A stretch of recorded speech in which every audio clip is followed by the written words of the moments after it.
안녕하세요. 조홍호 선생님입니다. 자, 오늘은 우리 색채학 세 번째 시간입니다. 첫날 데이 1은 이제 색채 지각의 원리에 대한 공부를 했고요.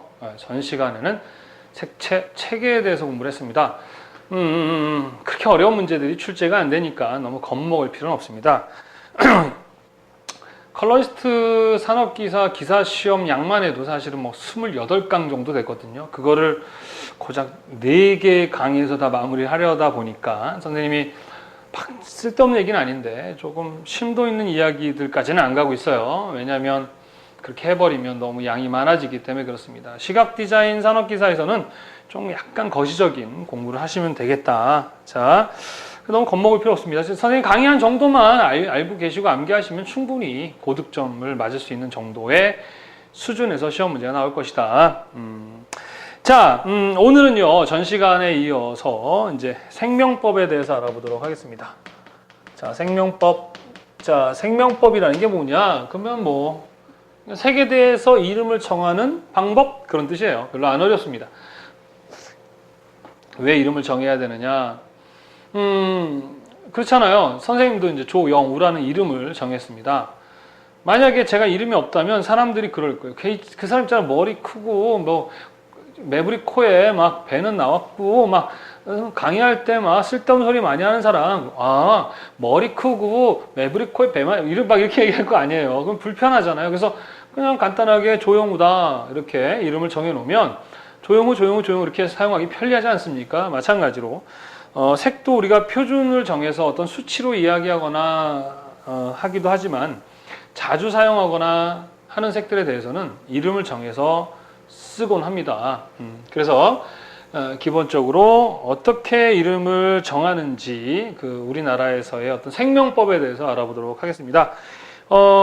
그 생명법에 관련해서 이제 기본적으로 3가지 방법이 있는데요. 이제 기본 생명법이라는 게 있고요. 무슨 법? 기본 생명법, 일반 생명법, 그 다음에 관용 생명법, 고유 생명법이라고 먼저 합시다.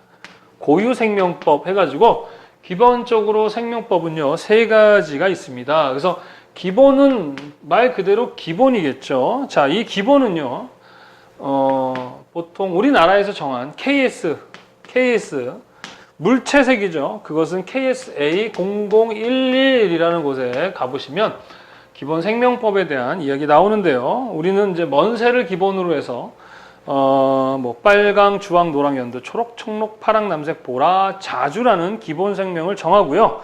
거기에 플러스 핑크와 갈색이라는 색도 표준색으로 정했습니다.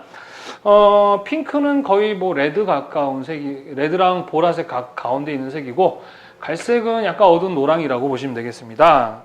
자, 그리고, 이제 무채색에서도 이제 이름을 정하는데, 기본적인 기본 생명법은 이제 뭐, 빨강, 노랑 이런 식의 생명을 얘기하고요. 그러니까 표준으로 정해놓은 기본 색입니다.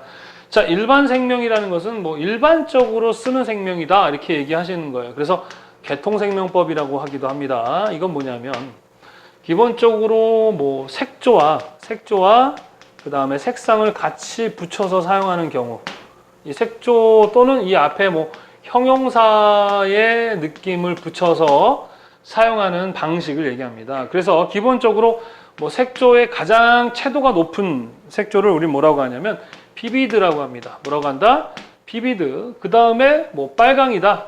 이렇게 표시합니다. 그래서 비비드 레드, 한국말로는 선명한 빨강 이렇게 얘기를 하면 빨강인데 상당히 선명하구나, 채도가 높구나 라고 이렇게 표기하는 방법을 우리 뭐라고 한다?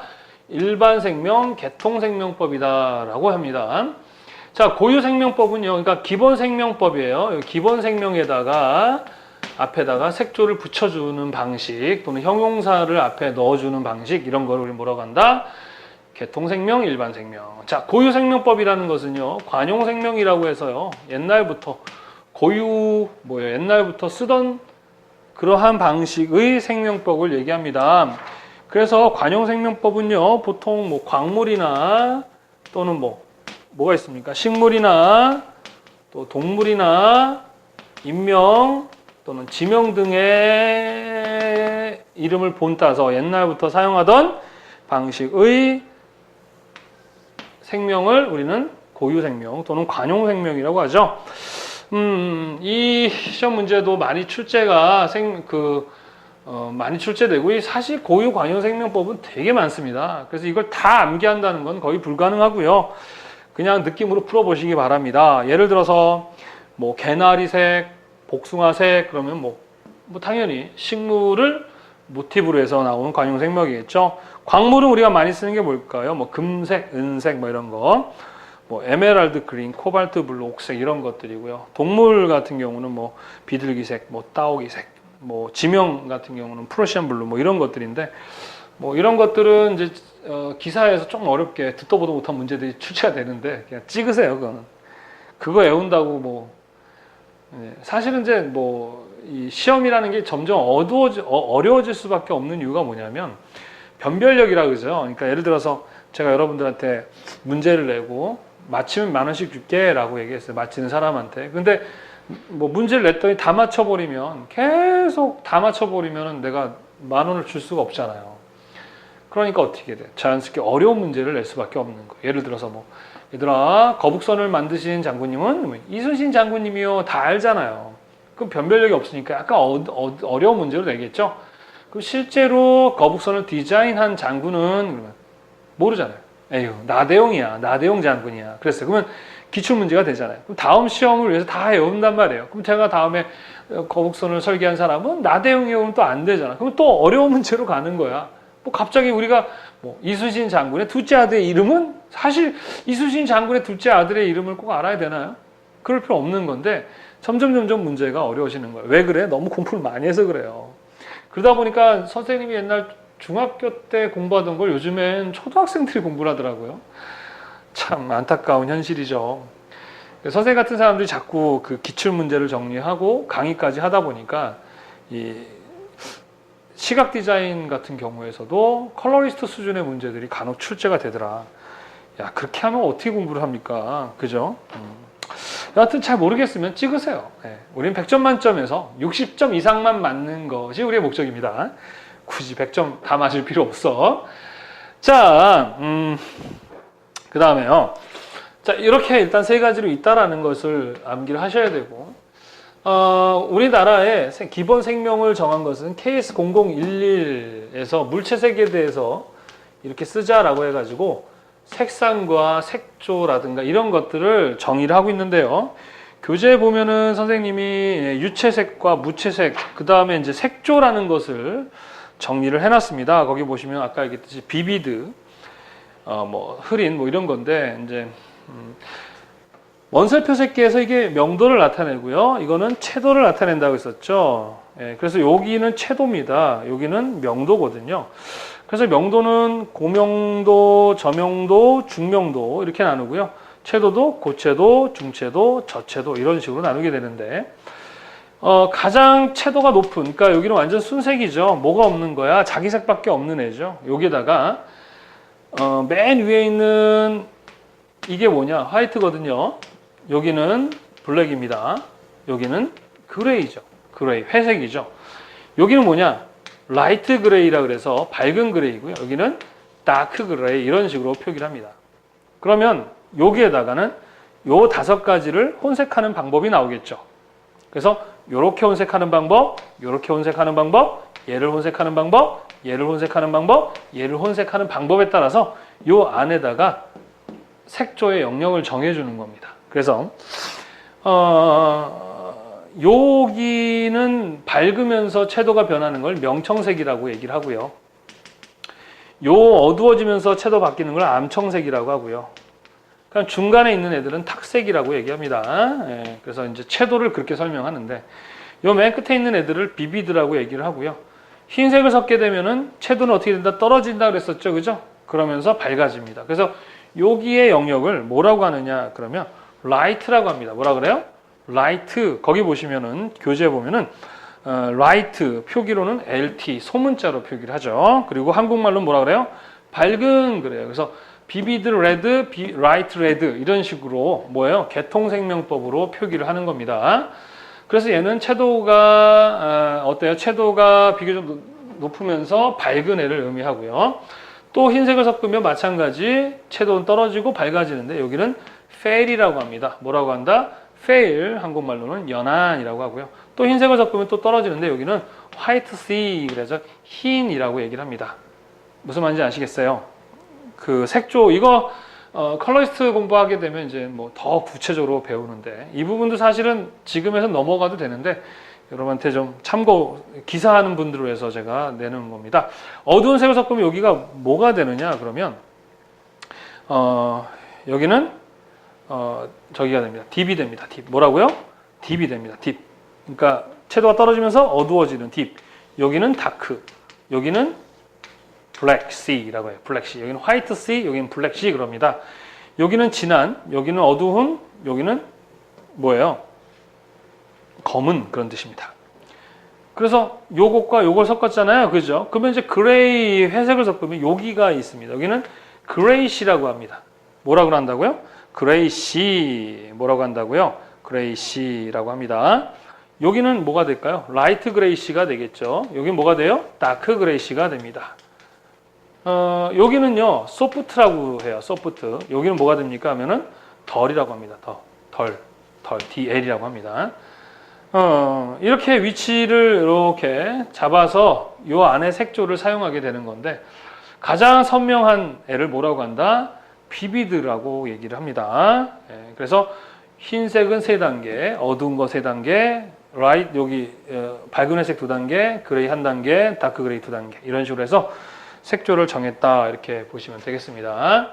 자, 그래서 색조 플러스 색상, 그래서 뭐 화이트 씨 블루, 페일 블루, 라이트 블루 이런 식으로 표현하게 되는 것을 우리 뭐라고 한다?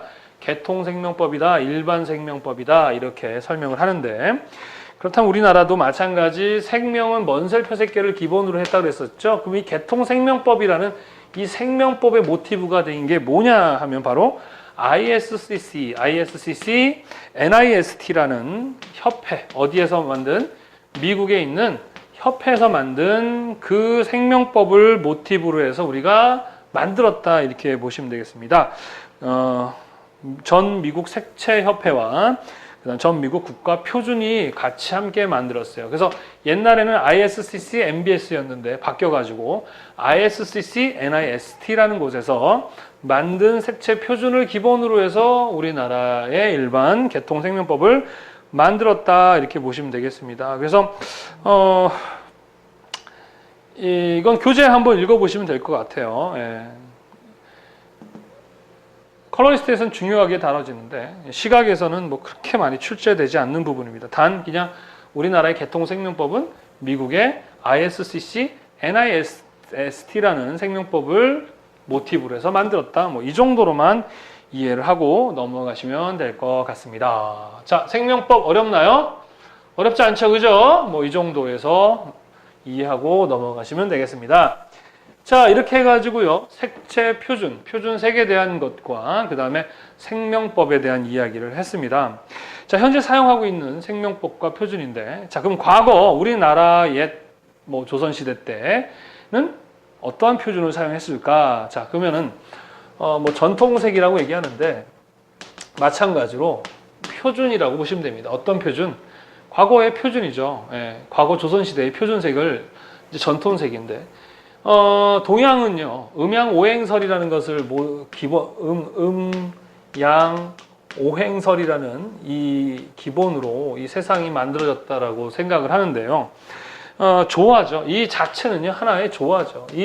그 동양의 어떤 사상이나 그 깊이는 이 서양, 그러니까 지금은 이제 근대화 이후에야 이제 서양이 뭐 상당한 발전을 이루었지만 그 이전까지는 이 세상의 중심은 동양이었습니다. 그래서 이 음양오행설은 뭐냐? 모든 것은 음과 양의 조화고 오행 뭐예요? 화수목금 토. 이 5가지의 기본 물질로 이루어져 있다. 뭐 그런 것입니다. 그래서 모든 것들은 이것을 바탕으로 해서 모티브로 해서 기본 색상을 이제 만들었는데 특히 이제 우리나라에서 만든 기본 색상은 오방색이라는 것을 사용했다. 오방색 또는 오정색이라고 얘기도 하는데요. 뭐냐? 5가지 방향의 색을 적용해서 이제 표준을 만들었거든요. 자, 기본적으로 자, 동서남북 해볼까요? 동, 그 다음에 서, 그 다음에 남, 북이 있고, 그 다음에 여기 뭡니까? 중앙이 있겠죠. 자, 기본적으로 동은, 자, 여러분 들어보셨습니까? 청동, 백서라고 들어보셨죠? 청동, 백서. 동쪽에 청색, 서쪽엔 백색 이렇게 되어 있는 거예요. 그 다음에 남쪽은요, 어떻습니까? 되게 덥잖아요. 남쪽이. 그래서 여기는 적색. 그 다음에 북쪽은요, 북한, 그럼 우리는 나쁘다고 배웠죠? 흑, 북흑. 예. 그리고 동양에서 중앙은요, 왕이거든요. 황제는 항상 노랑, 황색이죠. 노랑색. 이렇게 해가지고 5가지 이제 방향에 따라서 색을 정했어요. 어떻게? 청동, 백서, 남적, 북흑, 중앙은 황색. 이렇게 기본색으로 오방색이라고 얘기를 합니다. 자, 그러면 이것으로 이제 시험 문제가 나오는 게 아니라 이제 오행도 이제 방향에 따라서 정했었거든요. 동쪽은요, 나무 목자를 사용합니다. 나무 목자를 사용하고요. 그 다음에 이쪽은 금이에요. 금이 쇠금자죠. 우리 저기 달력을 생각하면 돼요. 화, 수, 목, 금, 토. 이렇게. 자, 그 다음에 남쪽은요, 남쪽은 화, 적이니까 뭐예요? 아이고. 화, 불화자를 쓰겠죠. 그 다음에 북쪽은 이제 물숫자입니다. 뭘 사용한다? 물숫자. 예, 그 다음에 여기는 토. 위가 더 많아지면 사자야. 위보다 아래가 더 길어야 되겠죠. 그래서 이런 식의 오행도 방향에 따라서 정했습니다. 나무, 그 다음에 쇠, 여기는 불, 불과 반대되는 물, 가운데는 땅, 대지 이렇게 해서 의미를 정했습니다. 방향에 따라서. 또 각 방향마다 또 어떤 의미가 있느냐, 이 신이 있어요. 신. 그러니까 각 방향마다 지켜지는 신이 있는데, 청 그러면 이제 기억나는 게 뭐예요? 청룡, 용이죠. 청룡. 그 다음 백호, 호가 뭐예요? 호랑이죠. 청룡, 백호. 남쪽은요, 주작이라 그래가지고 전설의 새입니다. 주작. 뭐라고요? 주작. 예. 공작인데 이렇게 불이 나는 그런. 그 다음에 여기는 저기 얘도 마찬가지예요. 그 현무라 그래서 거북이인데 꼬리가 막 용처럼 생겨가지고 아주 그 뭐예요? 그 전설의 동물이죠. 그렇죠? 그다음 여기는 이제 황룡입니다. 뭐예요? 황룡. 자, 그래서 여기까지만 일단 암기해 두시면 될 것 같아요. 그 외에 뭐 궁상각치유라 그래가지고 우리 그 동양에서 사용하는 오음 있죠? 궁상각치유도 있고 또 봄, 여름, 가을, 겨울을 상징하는 것들이 있는데 일단 시험 문제에서는 일단은 방향만 알아도 풀 수 있어요. 예, 방향을 좀 틀리게 한다든가 이러니까 일단 제일 중요한 건 청동, 백서, 남적, 북흑, 황 요렇게 5가지. 그래서 보면 전통 세계 안에는요 기본적으로 먼세표 세계 RY, GBP가 다 들어가 있어요. and 거기에 블랙과 화이트, 무채 색깔이 다 있는 거야. 되게 놀라워요. 보세요. 블루죠. 청동 블루죠. 블루 있죠. 그 다음에 흰색. 흰색은 뭐예요? 흰색은 기본적으로 무채색이죠. 흑색도 무채색이죠. 그 다음 황색, 노란색 있죠. 여긴 적색 R이죠. 네. 그러면 RY, B 가지고 웬만한 색 다 만들 수 있거든요. 그러니까 오방색은 우리가 지금 배우는 1차 색이라고 보시면 돼요. 무슨 색? 1차 색. 그러니까 예전에도 빨주노초 파남보는 다 있었던 거예요. 단지 지금처럼 다양한 색조와 선명한 색상이 없었을 뿐이지 우리가 사용하는 기본 색상은 다 있었던 거예요. 아셨죠? 자, 그래서 1차 색을 오방색이라고 한다면 2차 색은 뭐라고 할까요?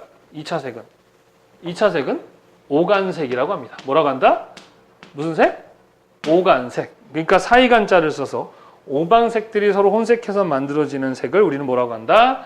오간색이라고 얘기합니다. 그래서 오간색은요, 홍색, 벽색, 녹색, 유황색, 자색 이렇게 있어요.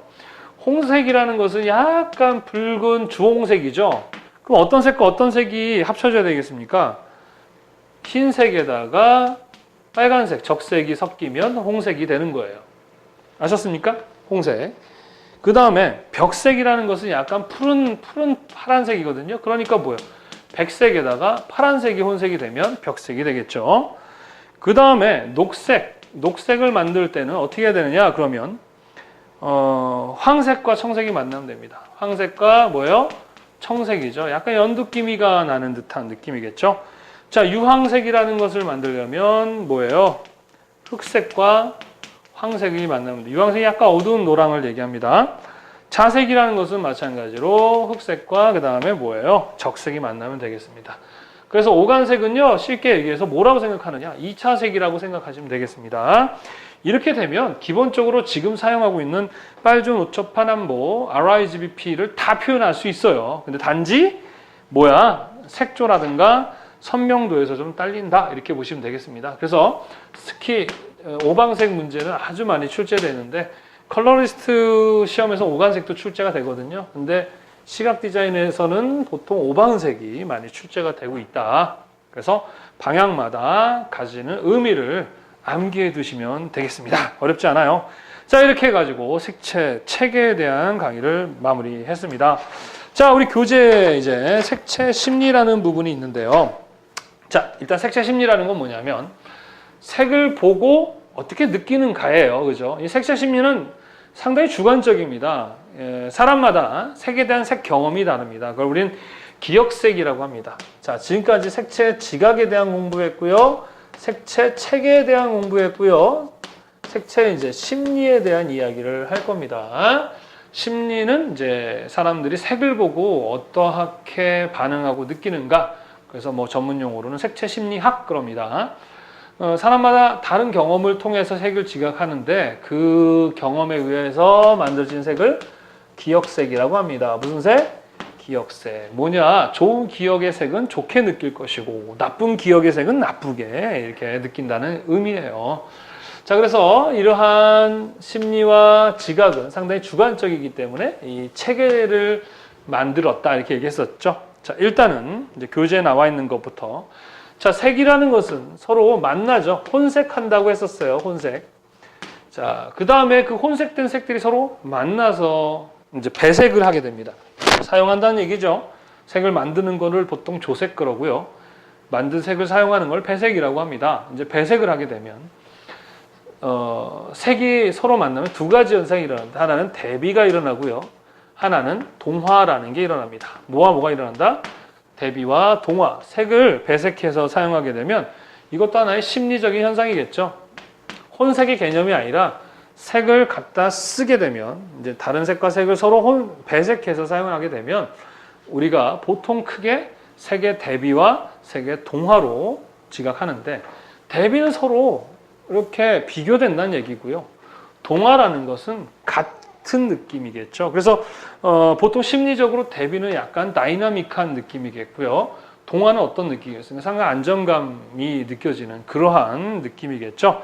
자, 그래서 색의 대비는 두 가지 이상의 색이 만났을 때 서로 영향을 주고받아서 좀 다르게 느껴지는 비교된다는 얘기입니다. 그래서 대비도 하나의 잔상의 일종이다. 이렇게 교재에 나와 있습니다. 자, 그러면 대비부터 한번 얘기를 해보도록 하겠습니다. 대비는요, 기본적으로 동시대비라는 게 있어요. 무슨 대비? 동시대비. 동시대비는 뭘까요? 그러니까 동시에 색을 대비시키는 걸 우리는 보통 동시대비라고 얘기합니다. 그 다음에는 뭐가 있느냐? 그러면 개시대비라는 게 있어요. 무슨 대비? 개시대비. 이거는 동시의 반대야.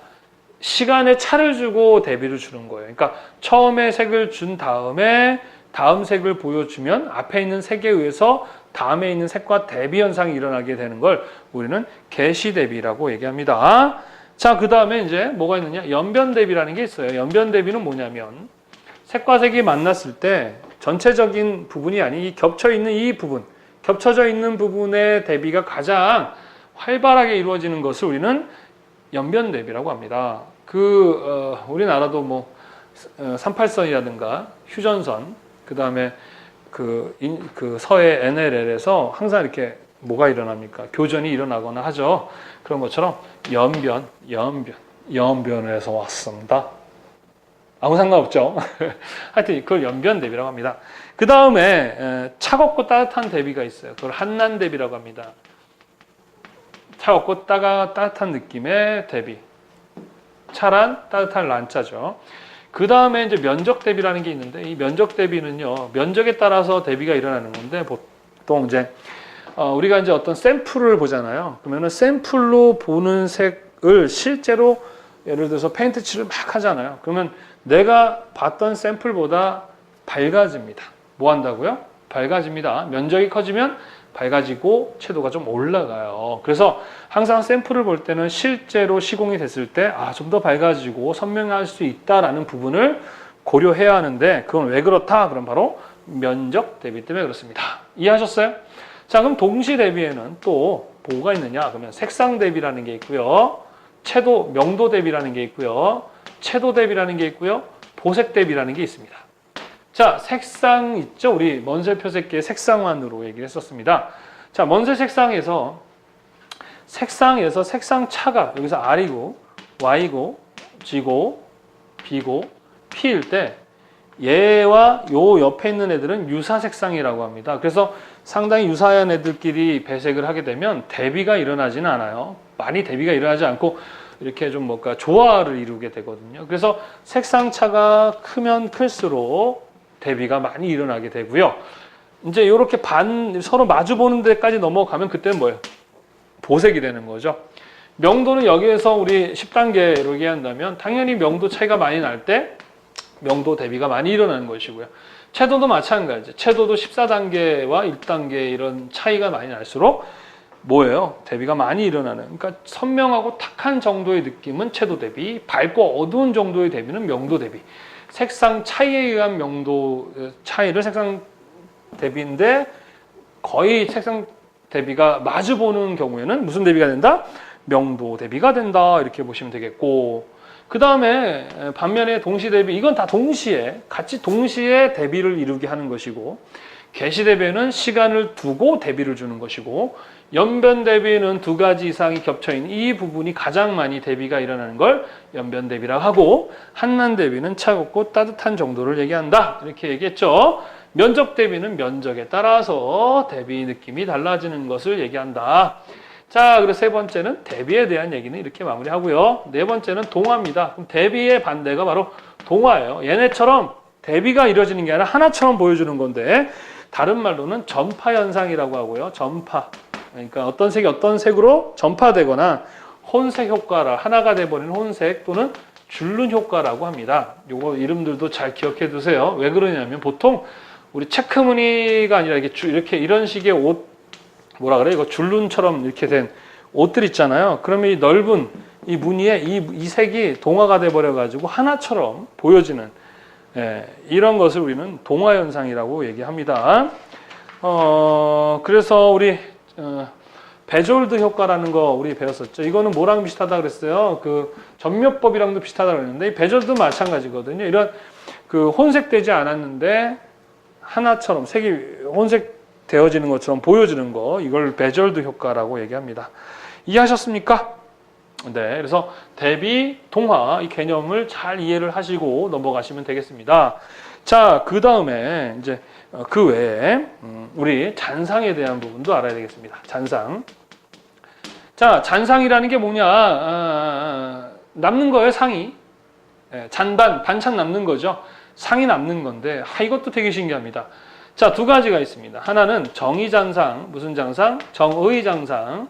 하나는 부의장상 이렇게 있는데요. 정의장상이라는 것은 잔상이 보여진 그 모양이 그대로 남는 잔상을 정의잔상이라고 하고요.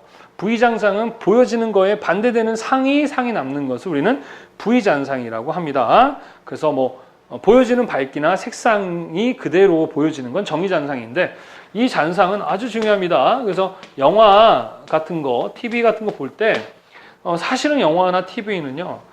하나하나 장면들이 사실은 여러 개의 사진들이 연속 석상에 있는 거거든요. 그래서 그 필름이 막 돌아가면서 연결되어 보여지는 이유는 우리 눈에 잔상이 있기 때문에 그래요. 만약에 잔상이 없으면 어떻게 보일까요? 탁탁탁탁탁탁탁탁 이렇게 끊겨 보인다고요. 그래서 뭐 클럽 같은 데 보면 사이키 조명을 땅땅땅땅 때려주면 잔상을 제거하잖아요. 그러면 대충 이렇게 추는데도 되게 잘 추는 것처럼 보이는 게 바로 그 잔상을 없애기 때문에 그렇습니다. 그래서 정의잔상은 이제 그런 거고요. 부의잔상은요, 이제 반대되는 상이 아른아른거리는 걸 부의잔상이라 그래요. 색상 같은 경우는요, 우리 해링의 사원색설처럼 빨간색, 특히 이제 수술실 같은 데 가보시면 이제 보통 수술복이 청록색이잖아요. 그 이유는 뭐냐?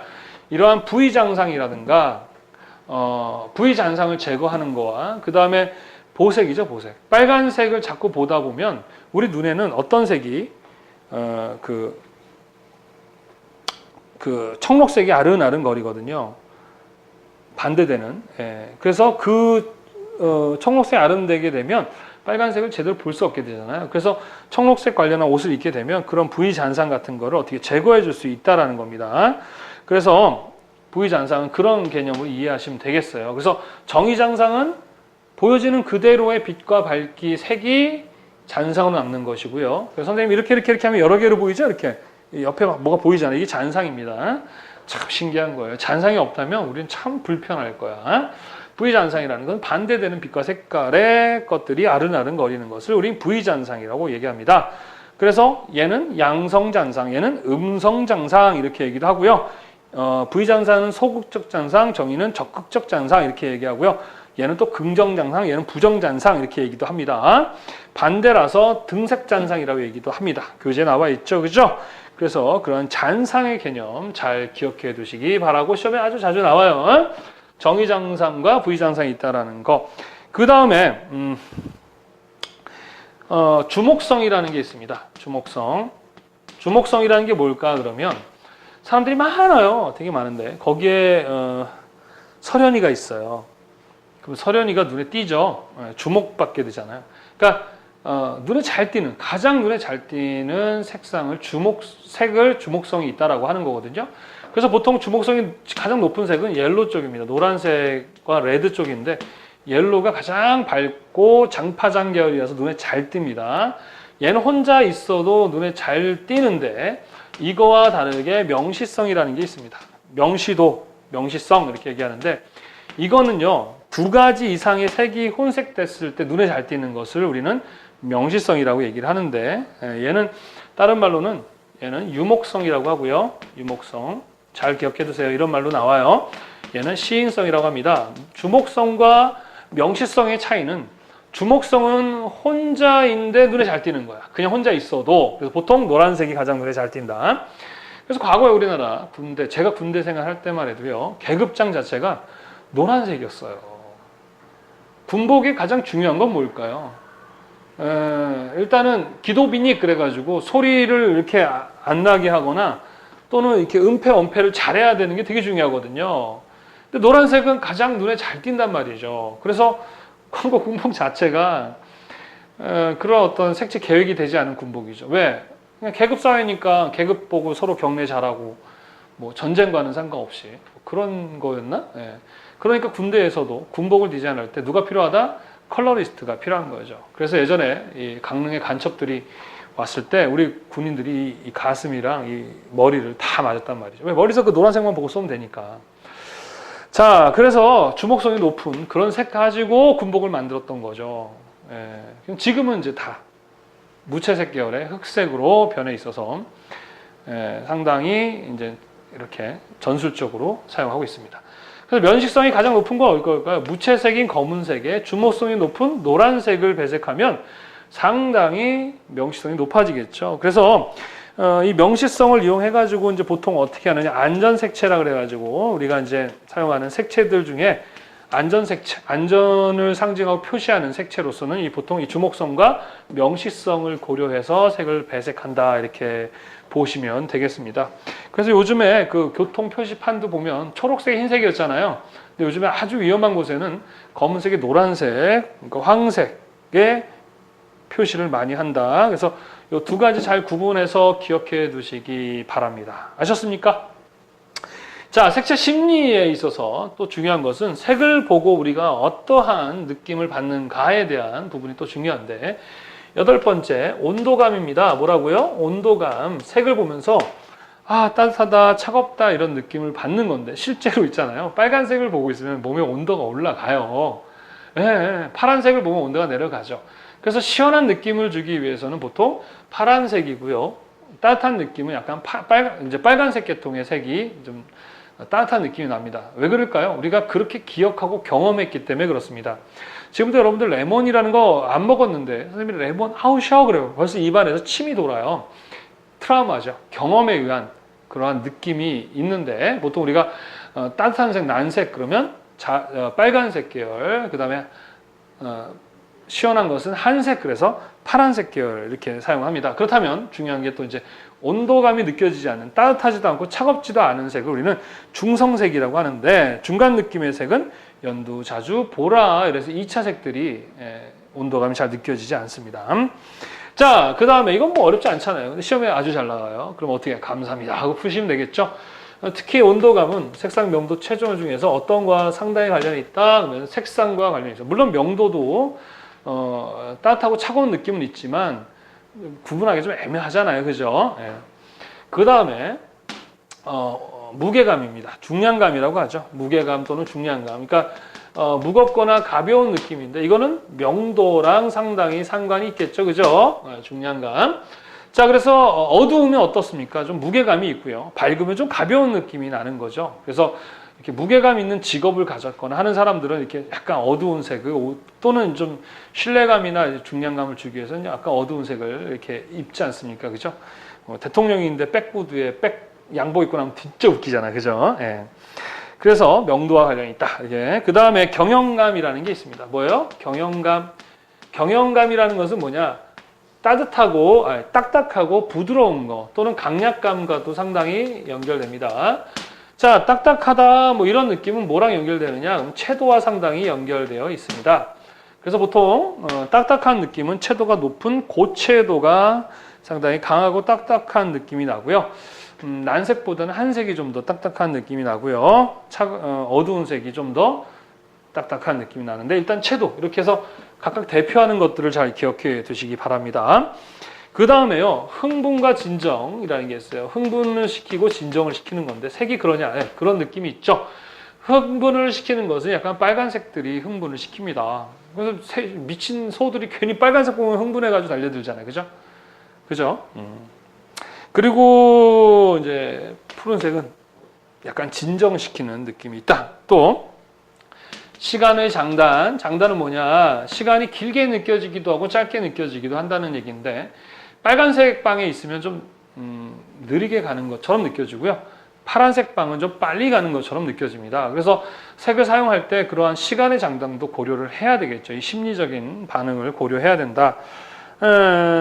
근데 이 속도, 그러니까 빠르게 가는 속도는 반대로, 그러니까 시간이 아니에요. 속도. 로켓이나 이런 거 보면 다 이렇게 빨간색으로 나오잖아요. 그래서 속도는 빨간색이 좀 빠르고요. 파란색이 좀 느리지만 시간은 빨간색이 느리고 파란색이 좀 빨리 가는 듯한 느낌이 들어요.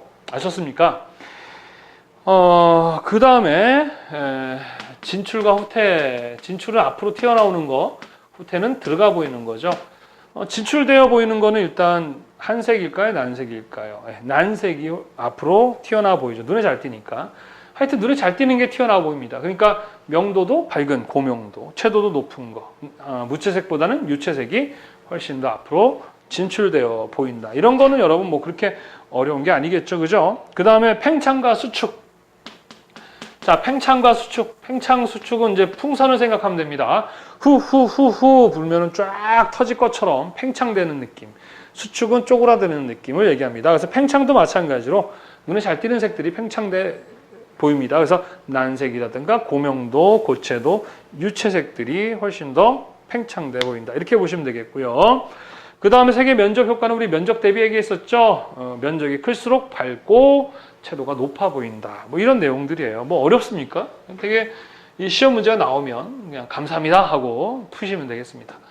자, 색채 심리에 대한 이야기를 하고 있는데요. 이렇게 이야기한 것과 함께 이제 중요한 게 뭐냐 그러면은 연상과 상징입니다. 뭐라고요? 연상과 상징. 자, 색을 보면 어떤 것이 연상이 되는데 연상이 된다는 것은 이제 경험이 있었다는 얘기거든요.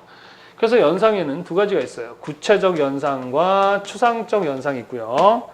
그 다음에 부정적 연상과 긍정적 연상이 있습니다. 그래서 부정적인 경험이 있으면은 뭐 부정적으로 연상이 될 것이고요. 또 빨간색 그러면은 뭐 사랑이 연상이 되는 사람들 있죠. 그건 추상적인 거죠.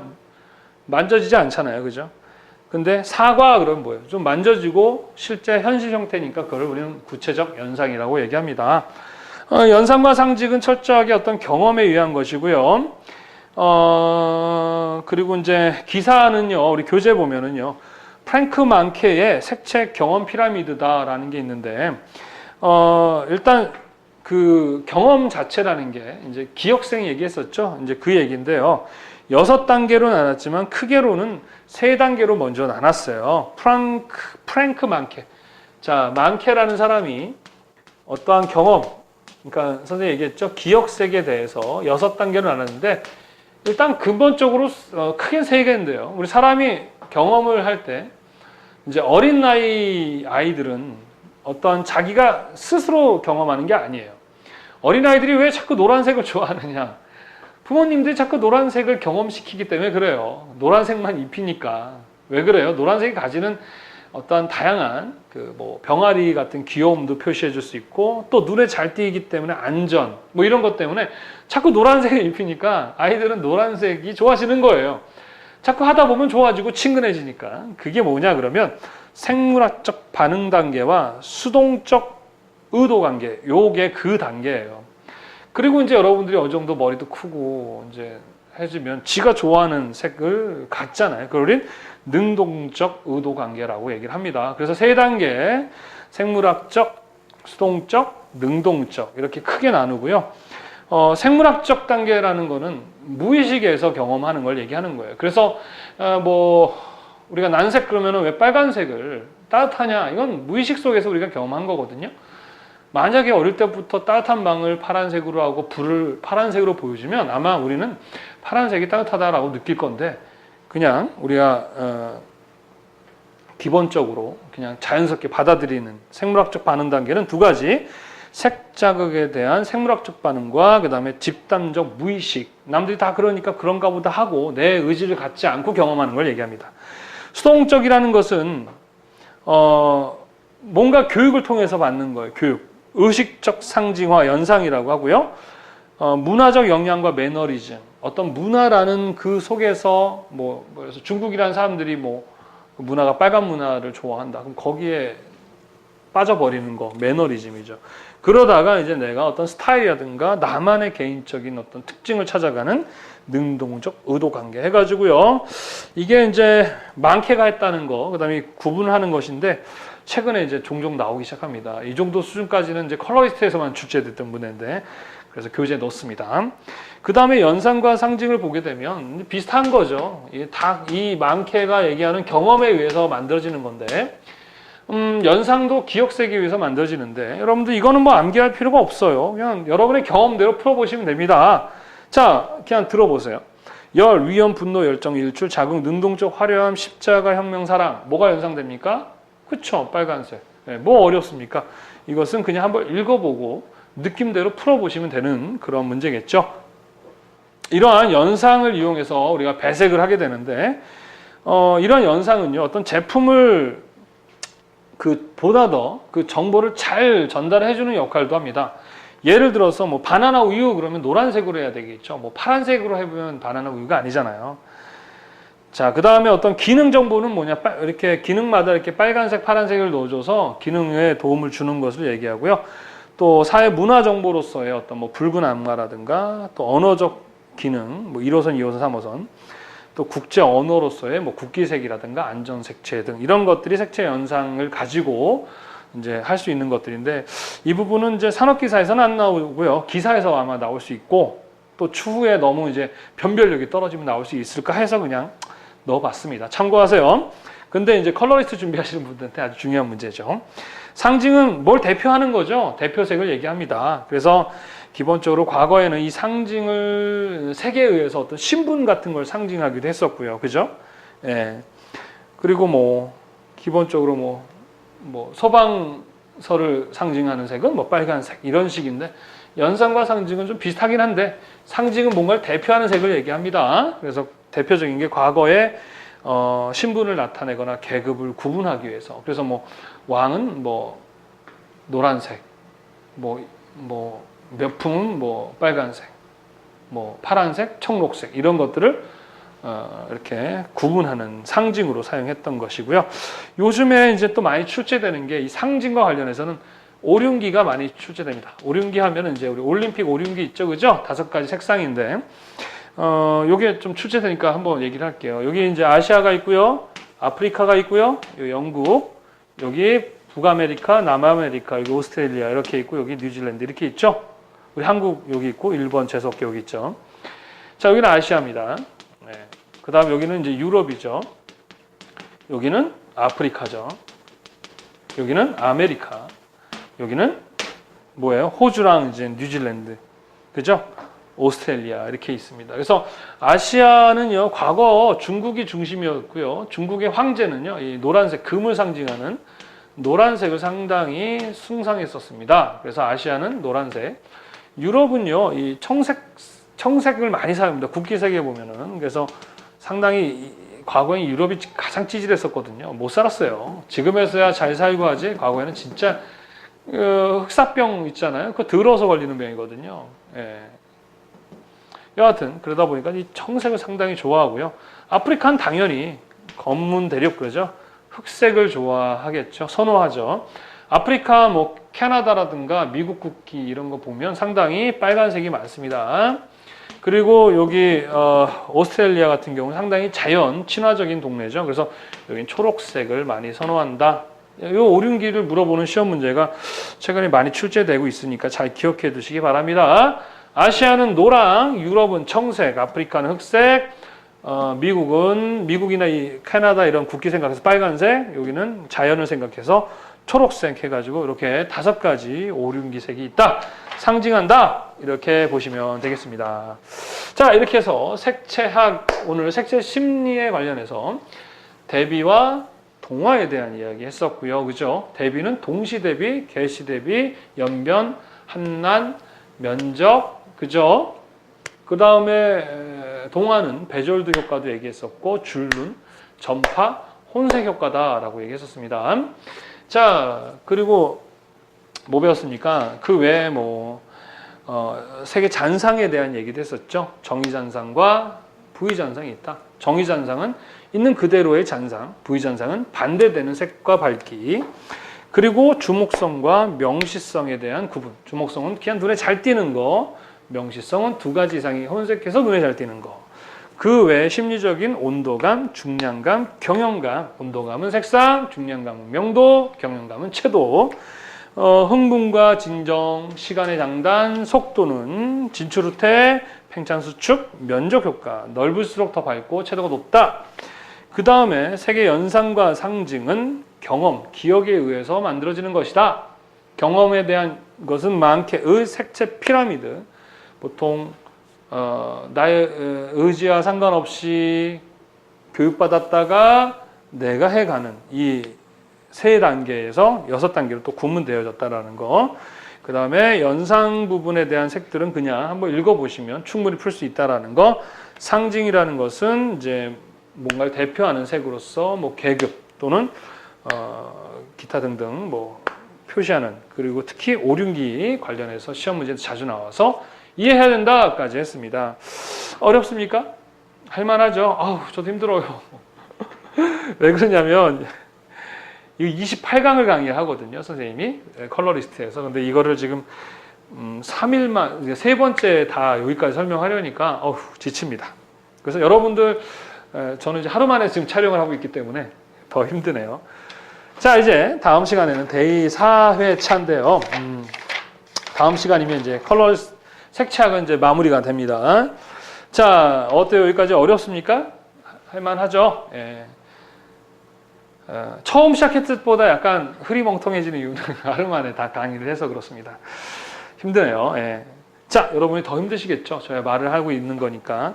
자, 다음 시간에는요, 이제 마지막, 색채 조화 이론이라든가, 그 다음 배색, 그 다음 색채 관리, 그 다음에 디지털 색채 같은 부분인데, 이 부분 다 중요한 부분이죠. 좀 재미가 없는 부분이기도 하지만. 자, 힘들 내시고요. 궁금하거나 또 모르는 게 있다면 언제든지 선생님 카페에 오셔서 글을 남겨주시면 되겠습니다. 자, 수고하셨습니다. 다음 시간에 뵙겠습니다. 감사합니다.